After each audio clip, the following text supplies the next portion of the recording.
J'avais l'impression que avec les autres, on pourrait s'entendre. Et quand je dis on pourrait s'entendre, ça veut dire on peut aussi les racheter. Les leaders congolais de l'époque que les Belges, la presse belge appelait les modérés, ils n'étaient pas si modérés que ça, ils étaient surtout corruptibles.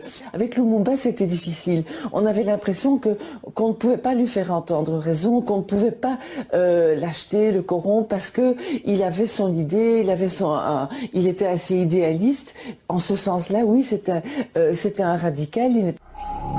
Même en Belgique, les adversaires de Lumumba ne restent pas inactifs. Comme la commission d'enquête a pu l'établir, des fonds secrets sont envoyés au Congo dès juillet 60 pour déstabiliser le gouvernement Lumumba.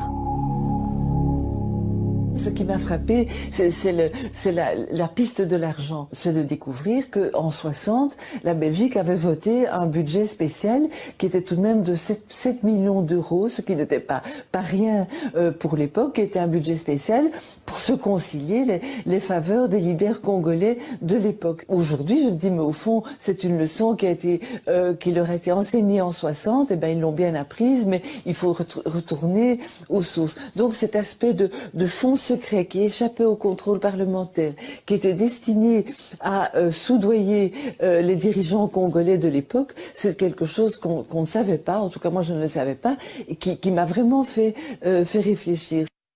On nous attaque parce que nous ne voulons plus de suggestions. On nous attaque parce que les membres du gouvernement congolais sont des hommes honnêtes qui n'acceptent pas la corruption. On a voulu nous acheter.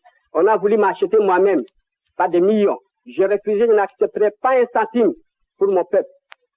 Et aujourd'hui, le gouvernement belge a mobilisé des fonds pour acheter des mécontents, des ingrits, à travers le pays, qui jour par jour, dans les journaux, dans les presses, montent une campagne organisée contre le gouvernement, contre la nation.